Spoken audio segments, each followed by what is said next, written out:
ça va être un vrai défi entre le mix générationnel, le fait qu'on met, avec la qualité de vie, un accent sur l'individu et la maintenance obligatoire d'une culture de groupe et de collectif efficace qui est le moteur même de l'entreprise, quelle qu'elle soit. Bonjour, vous écoutez Les Mondes à construire, le podcast de Léonard pour mieux comprendre les transformations des villes et des territoires, l'avenir des métiers de la construction, des mobilités et de l'énergie.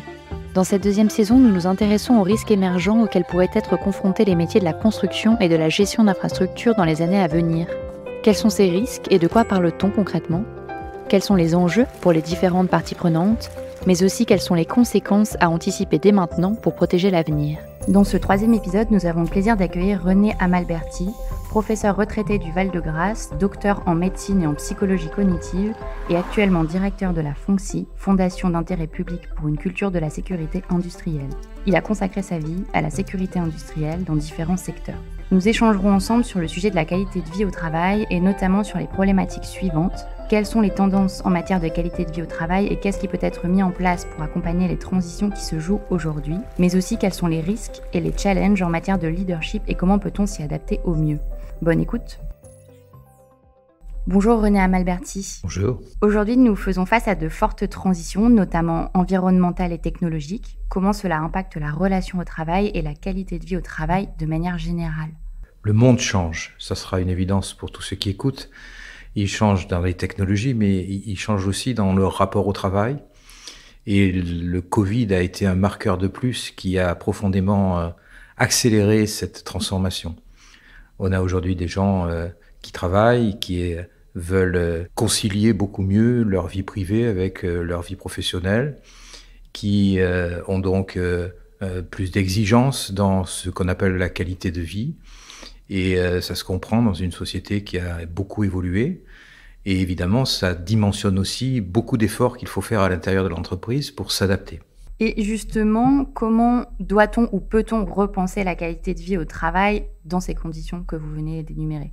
Alors, il faut resituer ce que souvent on met sous qualité de vie. Donc, sous qualité de vie, on met ce que j'ai déjà signalé comme une réconciliation entre la vie privée et le travail. Ça veut dire une maîtrise meilleure des horaires et de la disponibilité en cas d'exigence de la vie privée. Ce sont des mots qui sont évidemment après à dimensionner dans le réel. C'est pas toujours facile à faire, mais c'est encore plus vrai dans une société où les parents qui sont en responsabilité seuls de leurs enfants ont des complexités dans leur vie qui n'étaient pas aussi fréquentes que nous avions l'habitude de les voir dans les années 80, 90, 2000.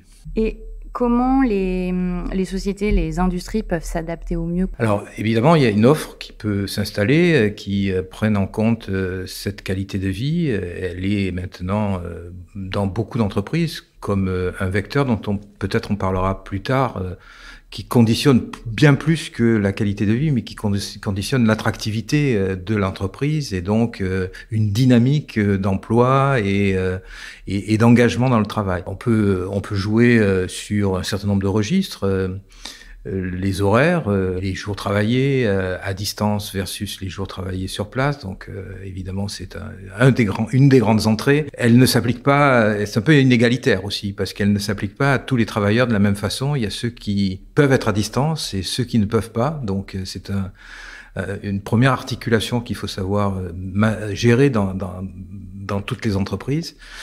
On peut aussi être dans une organisation qui soit avec la possibilité de réactivité à des problèmes privés, qui puisse donc plus facilement libérer le salarié ponctuellement, à condition qu'il y ait une vraie justification dans le cadre de ce qu'il aurait comme nécessité privée. Donc ça, c'est une deuxième dimension qui est souvent installée dans les entreprises comme quelque chose d'offert en plus. Et il y a après d'autres aspects qui sont plus à l'articulation classique de ce qu'on a appelé l'ambiance et le rapport à la hiérarchie et la manière dont on est estimé, dont on comprend le travail qu'on a à faire. Donc là, on rentre dans des dimensions qui sont moins privées et plus à l'articulation entre la société et l'entreprise, et à son propre rôle. Et dans qualité de vie au travail, on met aujourd'hui clairement le fait de se savoir utile et d'être compris comme utile dans l'entreprise, le fait de pouvoir, de ce fait, être valorisé et d'être dans une relation à la hiérarchie qui soit une relation. Souvent, les nouvelles générations le demandent encore plus que les anciennes, une relation où ils sont considérés dans leur capacité, leur contribution et leur utilité. Donc, on voit que par saut d'extension de ce qu'on met sous qualité de vie, on touche à l'attractivité de l'entreprise et donc à sa vision stratégique pour avoir assez d'employés de haut niveau dont elle a besoin. On touche au management, au leadership, dans tout ce qui est la relation à l'intérieur de l'entreprise. Et puis on touche à des outils d'organisation interne qui forcément sont compliqués dans les entreprises quand il s'agit de donner de la flexibilité, c'est un mot un peu magique, qui est au centre de qualité de vie, mais qui forcément suppose que quand même l'entreprise continue à travailler. Et donc on est sur une recomposition un peu dynamique de choses qui n'avaient pas tellement bougé pendant 20 ans, et c'est un vrai défi. Et c'est ce que j'allais vous demander, en fait, c'est que effectivement pour des métiers qui sont, par exemple, le milieu de la construction, qui ont des pénibilités fortes, comme vous le disiez, qui n'ont pas cette flexibilité de pouvoir travailler de chez eux ou ce genre de choses, est-ce qu'il y a néanmoins des choses qui peuvent être faites ou mises en place? Oui, les organisations de travail peuvent jouer sur le travail à domicile et bien sûr le travail à distance, mais elles peuvent aussi jouer sur la construction de la semaine de travail qui libère du temps, donc qui d'une certaine façon retravaille la balance entre privé et public. Elle peut jouer aussi sur l'organisation des équipes, sur des flexibilités temporelles très courtes pour quand même laisser à ces salariés qui sont sur le terrain une possibilité, quand elle est vraiment nécessaire, de s'échapper pour faire la contrainte auquel ils sont soumis au niveau de la vie privée. Donc, on peut repenser les équipes, repenser la dynamique, on peut repenser les jours travaillés. C'est pas tout à fait la même chose que travailler à distance. Il y a quand même un certain nombre de dimensions. Et de toute façon, de la même façon qu'on doit repenser le leadership et le management dans l'intérieur de l'entreprise pour les cadres et ceux qui sont dans l'entreprise même, sédentaires, on doit repenser le même management, peut-être avec des petites nuances, avec ceux qui sont sur le terrain. Et vous avez parlé à plusieurs reprises du leadership, des défis qui concernent le leadership. L'extension de la durée de travail a également rebattu les cartes de la relation au travail. Et dans ce contexte mix générationnel, quelles sont justement ces évolutions pour le leadership ? Alors, on touche à une des dimensions qui va se modifier. Parmi toutes les dimensions qu'on a déjà citées, c'est une autre des dimensions. Alors, ça n'aura échappé à personne qui a une actualité à travailler plus longtemps. C'est simplement aussi une logique qui tient, elle aussi, à une certaine qualité de la vie, mais cette fois médicale, qui fait que les gens vivent plus longtemps. On en parle maintenant, mais la visibilité vraiment très très forte dans les entreprises va commencer en 2025. Bon, 2025, c'est demain, hein, mais les pentes de vieillissement, les courbes démographiques et les actions qu'on mène sur les retraites vont commencer à se manifester par des gens de plus en plus anciens qui partaient à la retraite et qui partiront plus à la retraite pendant quelques années, qui vont rester un peu plus dans l'entreprise. On a des problèmes additionnels qui sont du vivre ensemble. Et le vivre ensemble est pas rien dans une entreprise où les générations ont des caractéristiques différentes d'une certaine façon. Et par exemple, la génération plutôt des jeunes salariés, moins de 35 ans, qui rentrent dans l'entreprise, a des rapports à l'encadrement qui ont évolué par rapport à la génération, alors bien sûr des baby-boomers et même de la génération intermédiaire. Ils sont plus exigeants sur la compétence. Il y a aussi un rapport à l'explication. Et on a parlé tout à l'heure de sens du travail, etc. Les parrainages tels qu'on les a vécus sont toujours peut-être d'actualité, mais ils sont plus difficiles dans ces interrelations générationnelles. Et le Japon, qui pourtant est un pays où on respecte les anciens, a à la fois mis en route de grandes réformes pour ne pas maintenir forcément en position de manager des cadres anciens, de sorte à faire une dynamique dans l'entreprise qui permette quand même d'accéder à tout le monde assez rapidement en carrière, sinon on fait un blocage. Et en même temps, d'utilisation de ces cadres anciens comme formateurs au sens du parrainage qu'on avait. Mais ils se sont vite rendus compte que même au Japon, il faut former ces anciens à parler aux jeunes. C'est pas intuitif, ce sont des choses qui vont demander des efforts dans les entreprises et on n'échappera pas à cela. Donc, effectivement, le vivre ensemble générationnel va être une composante de cette qualité de vie et du management et du nouveau leadership. Alors, c'est un nouveau leadership plus explicatif, prenant mieux en compte la contribution de chacun. On est souvent avec des injonctions un peu contradictoires. Si tout le monde peut prendre ses jours quand il veut et que ce qui est le moteur de la qualité de vie, c'est la sphère privée, on a une destruction mécanique de la compétence collective. Ce qui est le cœur quand même de la plupart des métiers de la construction comme des autres grands secteurs.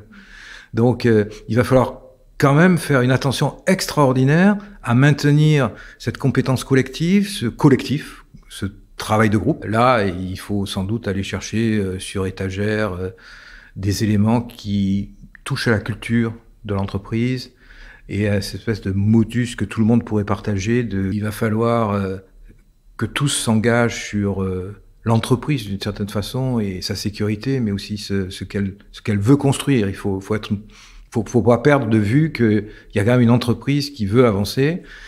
Alors bien sûr, il faudra aussi ne pas tomber dans les défauts que souvent on voit dans ces systèmes d'accusation du premier venu quand il y a un problème et réfléchir sur pourquoi on a des problèmes à un niveau plus systémique et plus organisationnel. Et il faudra sans doute être résilient aussi, apprendre à ce que dans ce monde de plus en plus complexe, on tire vraiment les leçons de ce qu'on a vu et qu'on se prépare à des choses qu'on n'a pas vues et qu'on soit souple d'une certaine façon dans le management. Ça va être un vrai défi entre le mix générationnel, le fait qu'on met avec la qualité de vie un accent sur l'individu et la maintenance obligatoire d'une culture de groupe et de collectif efficace qui est le moteur même de l'entreprise, quelle qu'elle soit. Pour résumer, donc si rien n'est fait, quels sont les principaux risques relatifs à la relation au travail actuelle, tels que nous l'avons détaillé précédemment ? Alors il y en a un qui domine tous les autres. On est devant un immense défi de la compétence et des postes. Le besoin en technicien de toute nature, un ingénieur est colossal. Et nous savons que nous n'aurons pas ce nombre de techniciens et d'ingénieurs à l'horizon 2030. Donc, toutes raisons qui feront que les compétences s'en vont dans l'entreprise, alors celles qui y sont déjà, et celles qui ne viendraient pas parce qu'elles ne seraient pas contentes des conditions proposées, seront des pénalités énormes pour l'entreprise. Donc on voit comment la qualité de vie va être un des dimensionnements de l'attractivité et du maintien des gens qui sont dedans. Dans un monde qui se transforme, il va falloir les accompagner dans le vieillissement au poste de travail, il va falloir aussi les accompagner dans le vieillissement des compétences, dans des modèles qui sont totalement différents de ceux qu'on a employés jusqu'à présent. Il faut convertir, par exemple au digital, des dizaines de milliers de gens. Donc il y a des vrais nouveaux problèmes qui sont les compétences et le maintien de ces compétences pour avoir les emplois nécessaires pour faire vivre l'entreprise en 2030. Et forcément, il y aura de la compétition. Les entreprises vont, sur un marché tendu, se battre, y compris sur ce régime des qualités de vie, pour offrir quelque chose qui attire plus que l'entreprise d'à côté. Donc c'est un vrai sujet et il faudra le faire avec cette intelligence qui est de ne pas offrir des choses qui sont contradictoires à la fin, à la gestion même de l'entreprise. Première ligne. Deuxième ligne, on a une transformation de la société. Et sur la projection 2030-2040, elle ne pourra que s'intensifier. Donc il faut s'adapter. Et il faut s'adapter maintenant parce que les outils d'adaptation ne donnent du résultat qu'à 5 ans ou 10 ans. Forcément, pour s'adapter, il faut créer du dialogue et il faut co-construire. Et donc cette co-construction, elle demande un gros travail sur la culture de l'entreprise. Et c'est une des dimensions qui a pas toujours été faite au bon régime. Donc là, il y a des chantiers à entreprendre qui sont complexes. Le message est passé. Merci beaucoup René Amalberti. Merci à vous. Vous venez d'écouter Des mondes à construire, un podcast de Léonard. Pour aller plus loin sur certains sujets et certaines thématiques abordées dans ce podcast, un 4e et dernier épisode est à venir sur le thème du changement climatique.